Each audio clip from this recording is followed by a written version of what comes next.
In the hours after the attack, the noise faded, but the silence inside the minds of Japan's admirals grew louder.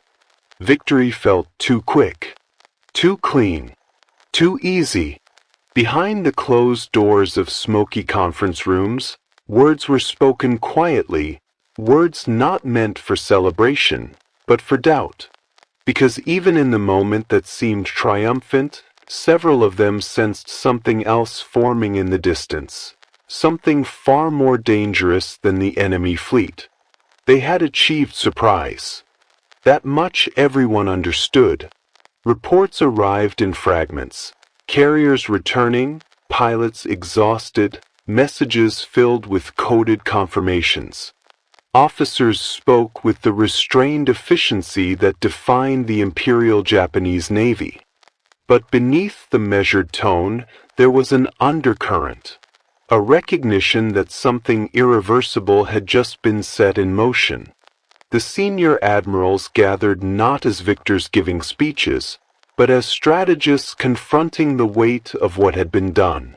The public would never hear their first reactions.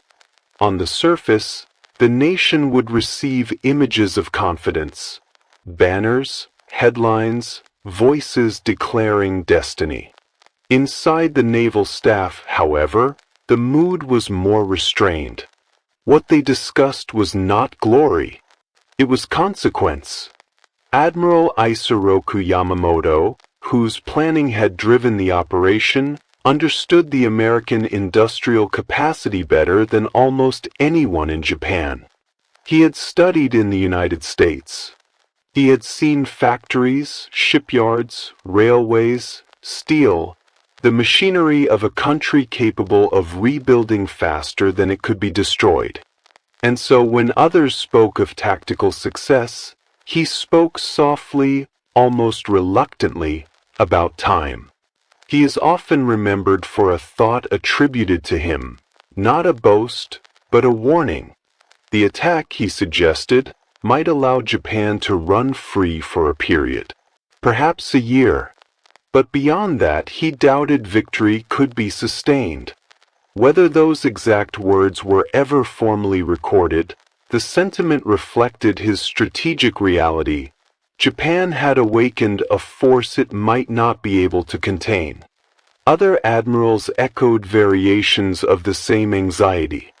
Instead of congratulating themselves, they questioned what had not been done.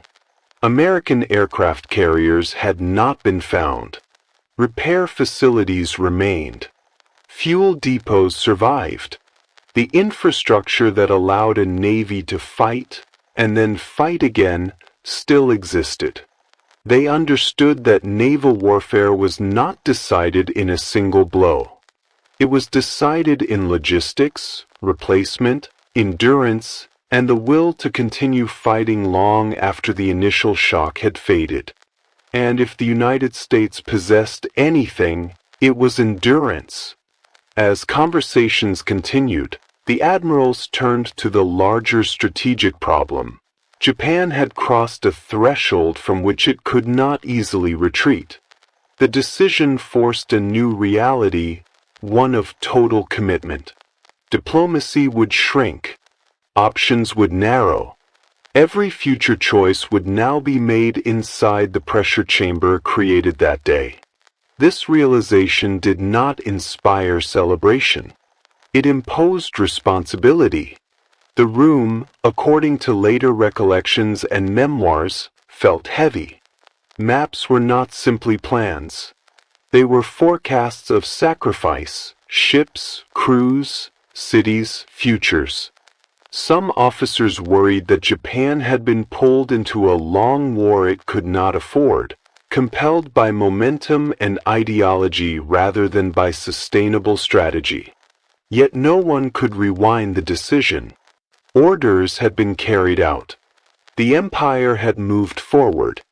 And even those who feared the consequences understood their duty to manage the storm they believed was now inevitable. Outside, the country saw triumph. Inside, the admirals sensed something darker, the beginning of a countdown that none of them could stop only endure. And while they spoke in careful tones, weighing what had happened and what might come next, one unspoken question lingered in the air, as quiet as it was unsettling. What would the cost truly be, and when would the real price begin to appear?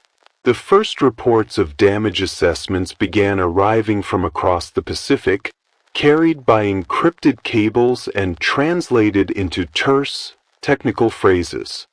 Numbers, tonnage, probabilities.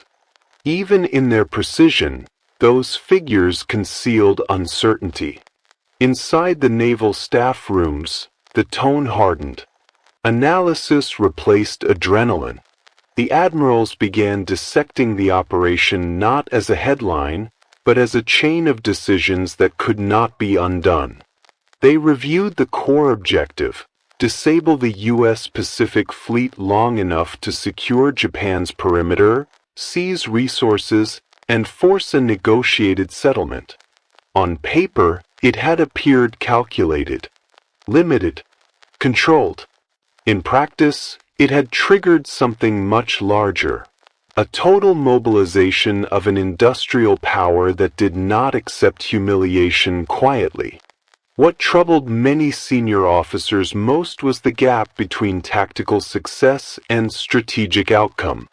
Japan had sunk battleships, symbols of power, yet left the true instruments of future naval warfare untouched. The American carriers, absent on that day, now became ghosts on the map, unseen, unpredictable, capable of striking anywhere. Every subsequent plan had to consider their sudden appearance, like a blade emerging from darkness.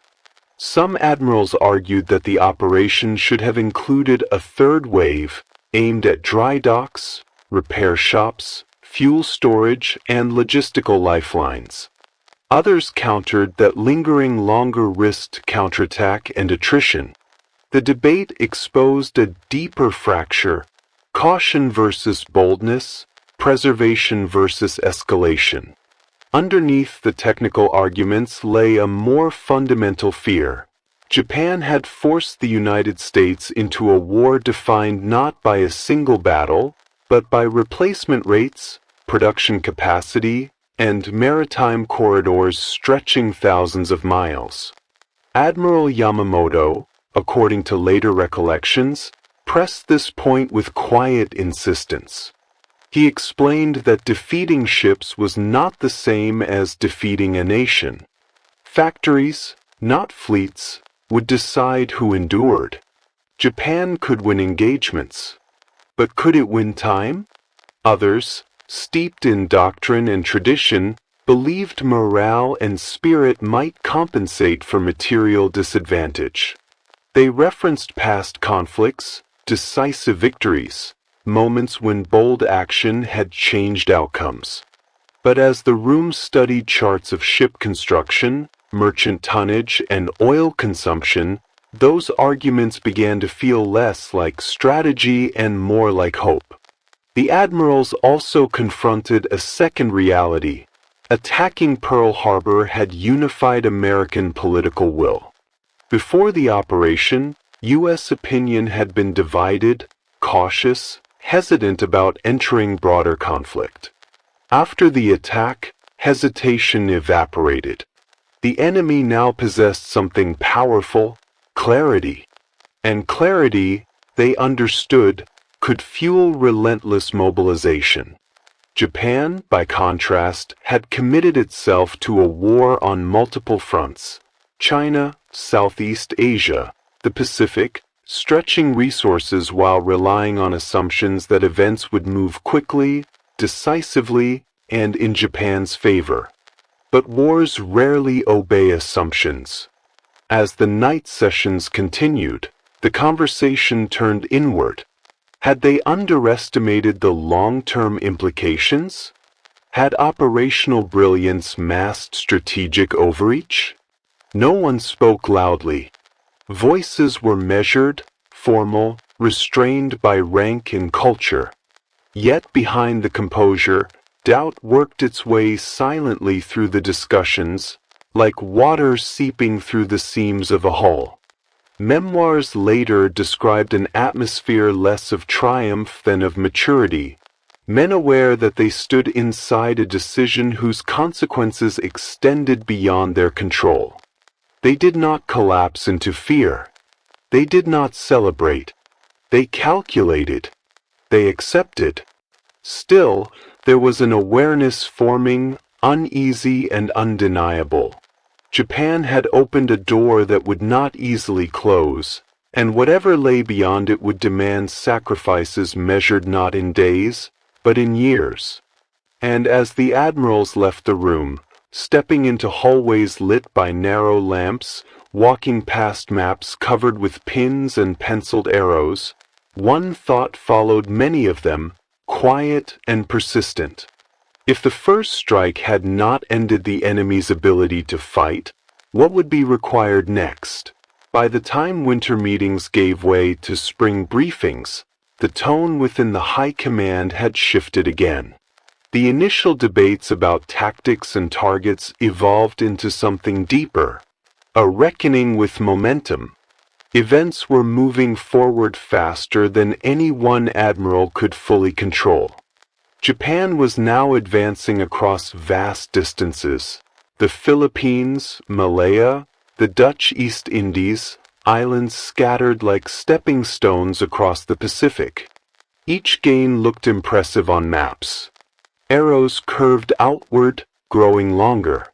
Territories shaded in darker colors. But for the admirals studying those charts, another reality emerged beneath the symbols. Every new conquest required ships to supply it, convoys to protect it, escorts to defend those convoys, fuel to power every movement, crews to man each vessel, submarines to scout the long approaches, airfields to provide cover. What had begun as a strike intended to buy time was quickly becoming a network of obligations stretching thousands of miles. The question they faced was not simply how to win. It was how to sustain. Behind closed doors, several senior officers began acknowledging what few dared voice openly.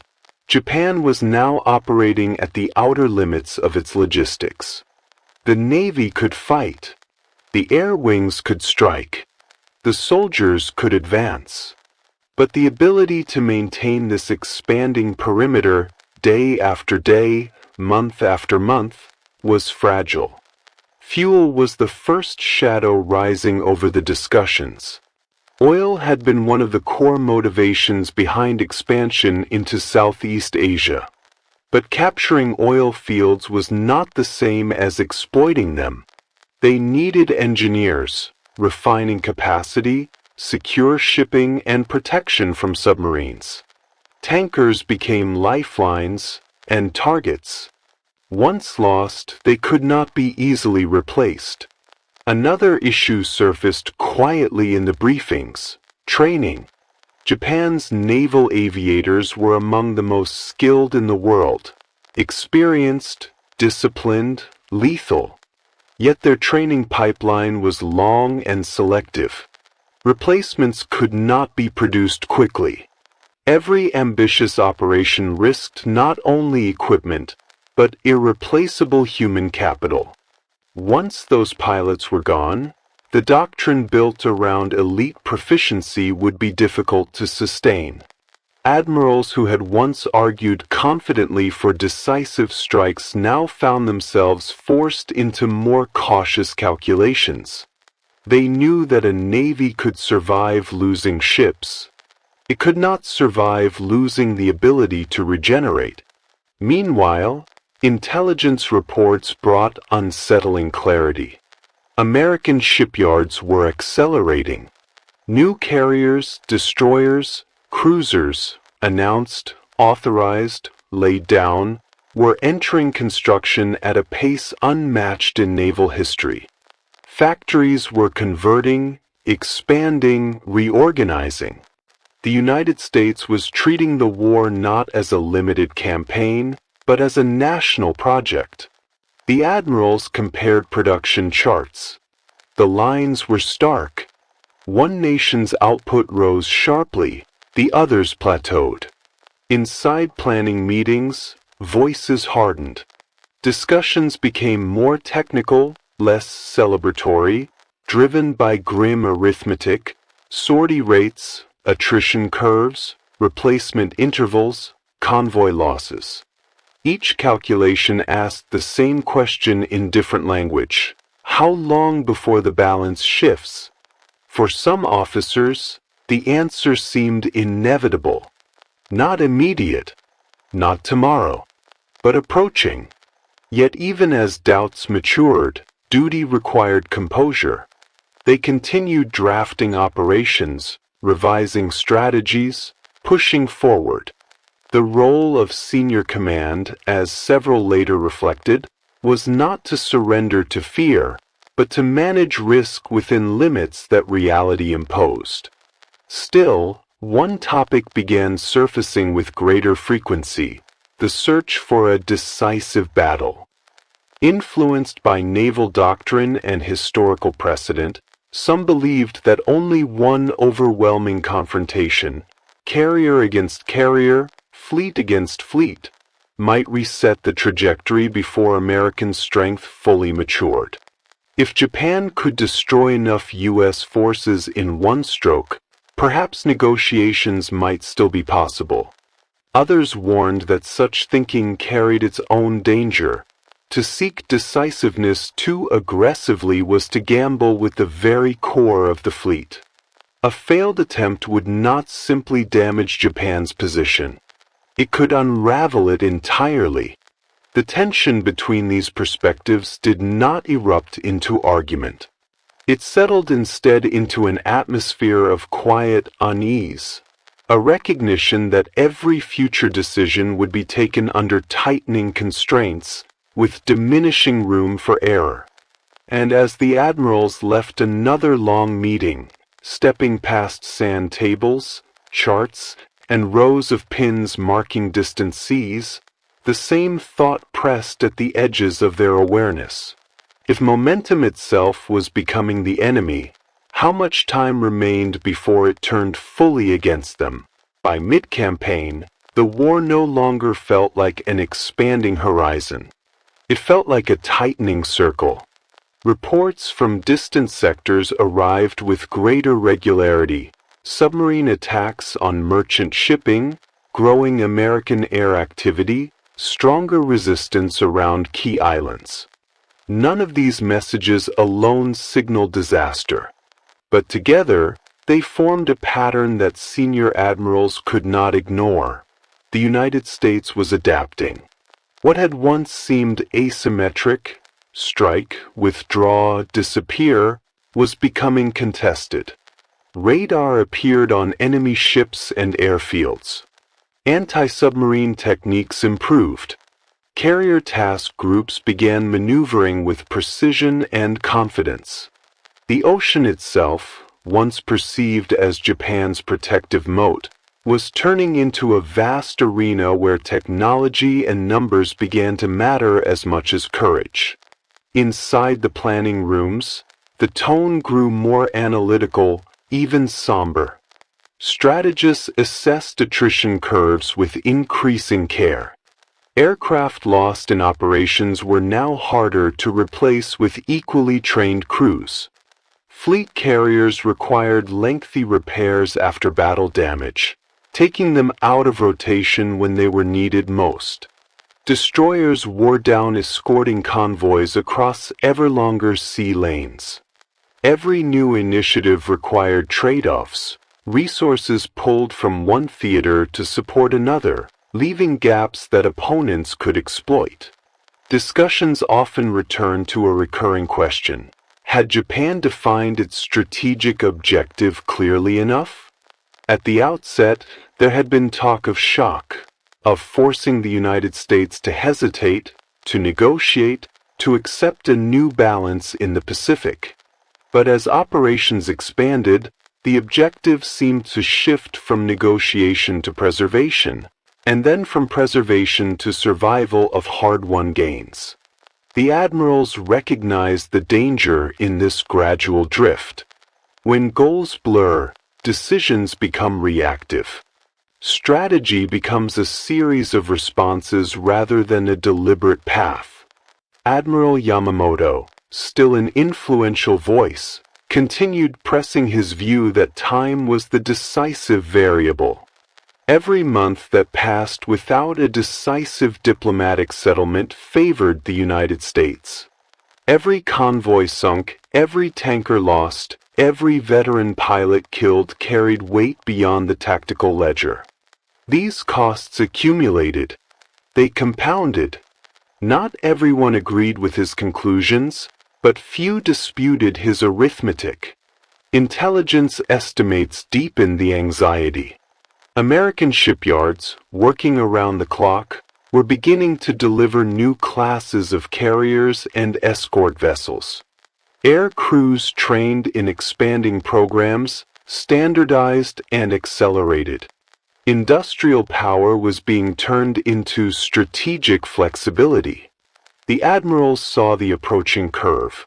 Soon, the United States would be able to absorb losses that Japan could not, and still continue building. Still, surrendering initiative was not an option. Some officers argued that only renewed audacity, precise, carefully chosen but bold, could disrupt the trend. Others urged consolidation, shorten lines, fortify key positions, preserve strength for moments that truly mattered.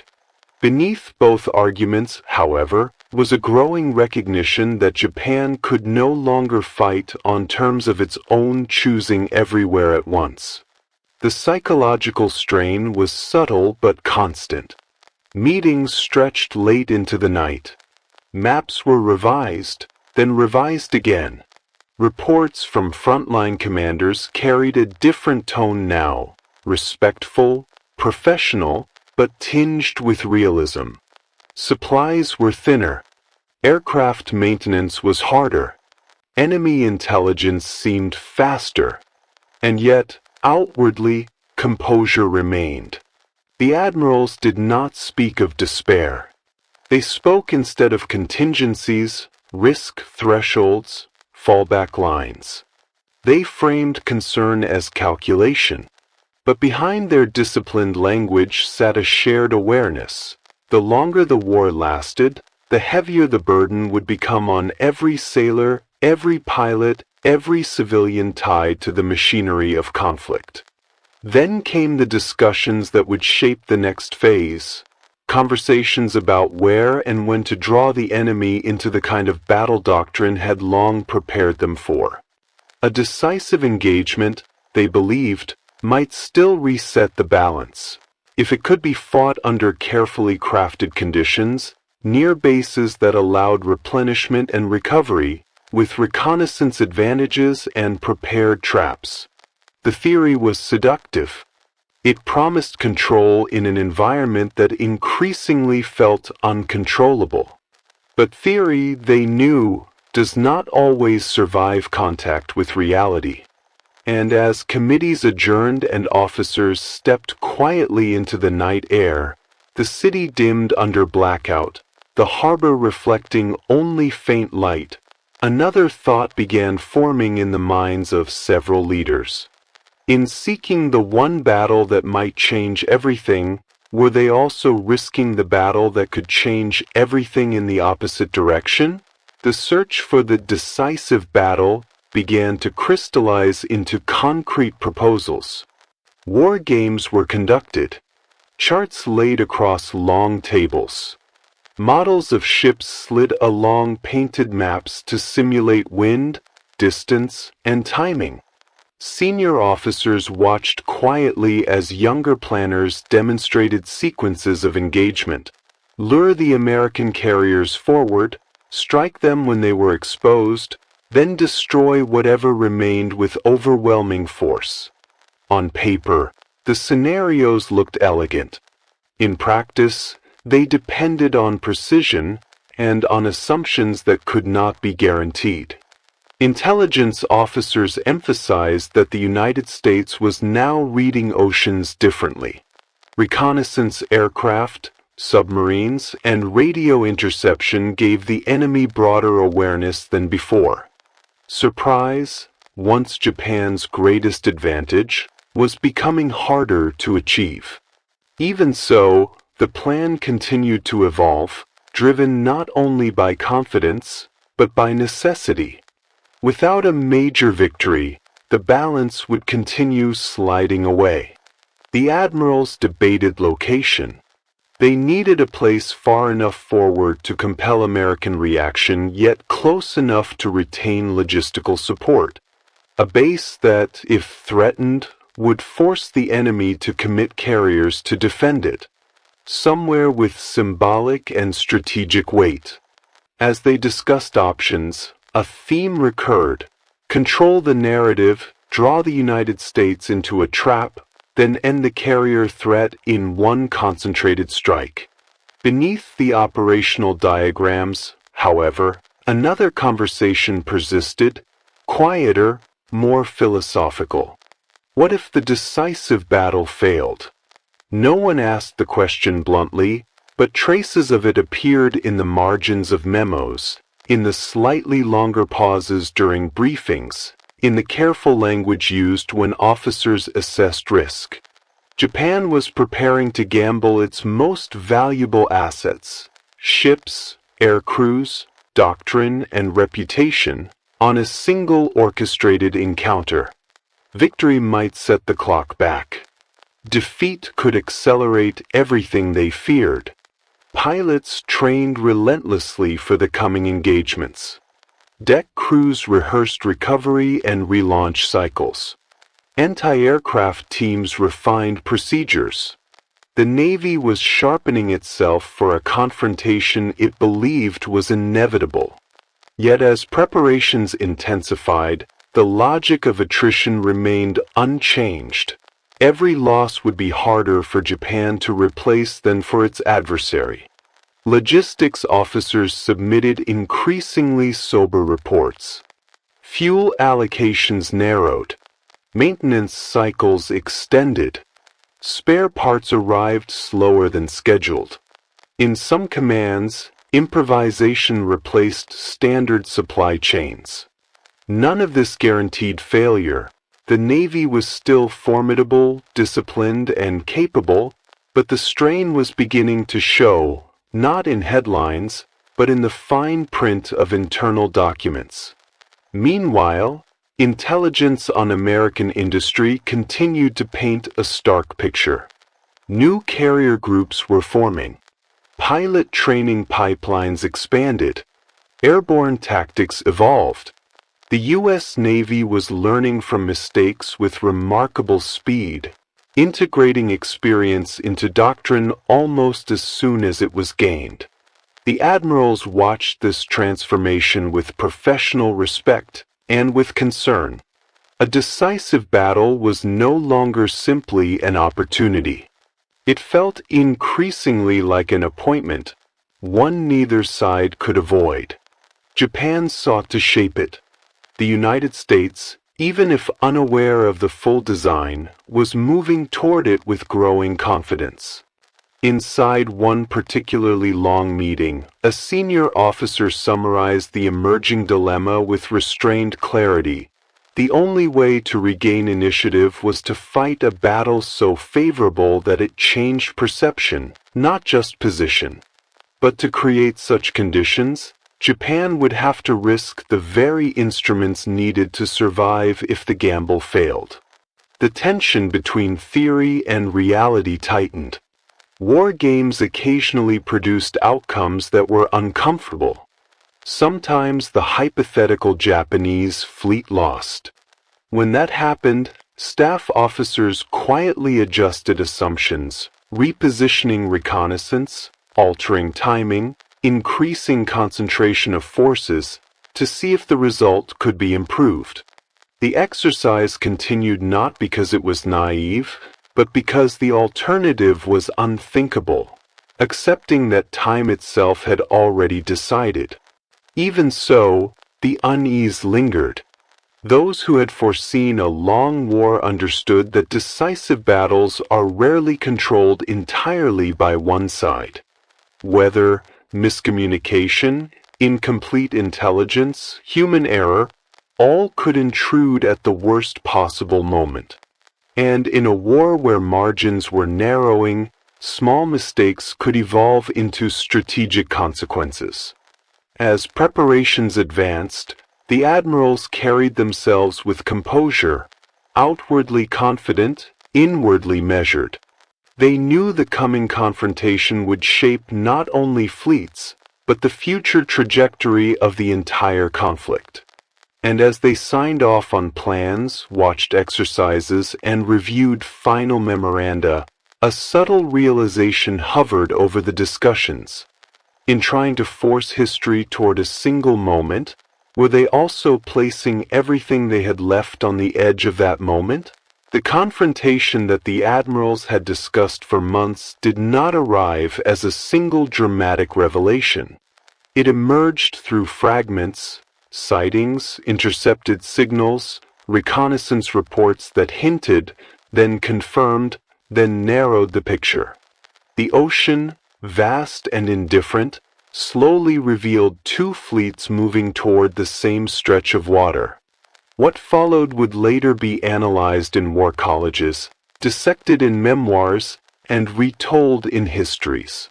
But for the officers responsible, it unfolded as a sequence of decisions, each taken with incomplete information, each carrying consequences that could not be undone. The plan had depended on control. Control of timing, control of surprise, control of sequencing, luring, striking, finishing. But as the engagement developed, elements slipped beyond design. American carriers appeared sooner than expected. Weather obscured vision. Reconnaissance reports arrived late or inconsistent. Aircraft launched under pressure, navigated long distances, and fought in chaotic skies where doctrine collided with reality. From the command centers, admirals followed the flow of reports. Contacts, losses, hits, flames on distant decks, aircraft not returning. Telephones rang. Runners moved with messages. Radar plots shifted. What had been a carefully structured plan now resembled a living, unstable system, shaped as much by chance and improvisation as by doctrine. Losses came with a weight unlike earlier engagements. Carriers, not merely ships, but platforms that concentrated skill, experience, and irreplaceable crews, suffered catastrophic damage. Pilots who had trained for years were gone in minutes. Deck crews, officers, specialists, entire ecosystems of expertise vanished in smoke and fire. In the aftermath, as surviving vessels withdrew and silence settled over damaged compartments, the admirals began to absorb what had happened. The decisive battle had come, but not as imagined. It had not reset the balance in Japan's favor. Instead, it exposed the fragility of Japan's strategic position. Losing major carriers meant losing not only offensive capability, but the ability to protect supply lines, support distant garrisons, and deter future American thrusts. The fleet remained, but its core had been diminished in a way that arithmetic alone could not fully express. The debriefings were careful, disciplined, almost clinical. Officers reviewed timelines. They traced reconnaissance failures. They examined communications breakdowns, aircraft coordination problems, and the unexpected resilience of American carrier groups. They did not indulge in anger or despair. They worked. Yet beneath the professionalism, another recognition took shape. Time, the variable Yamamoto had warned about, had accelerated. The United States could replace carriers. It could train new pilots. It could expand production while deepening doctrine. Japan, by contrast, would struggle to restore what had been lost. The once elite cadre of aviators was thinning. Industrial capacity was already stretched. Fuel pipelines were vulnerable. Every subsequent operation would now require more caution, more improvisation, and fewer guarantees. In private reflections and later memoirs, some admirals expressed a sober understanding. The battle had not ended the war, but it had altered its trajectory. What had once been an effort to negotiate from strength was now becoming a struggle to defend shrinking possibilities. Still, duty did not fade. Orders continued to be drafted. Fleets repositioned. Defensive lines were strengthened. The Navy remained committed, disciplined, capable of inflicting damage and resisting pressure. The officers did what professionals do in the wake of setback. They adapted, recalculated, and prepared for what lay ahead. But the strategic context had changed. The initiative, once carefully cultivated, now leaned decisively toward the enemy. The war would continue, but under terms increasingly dictated by industrial might, logistical reach, and the relentless accumulation of incremental advantages. And as the admirals reviewed final reports in dimly lit rooms, the maps now marked with new absences, the silence heavier than before, one thought lingered with quiet inevitability. The true consequences of that long chain of decisions had only begun to reveal themselves.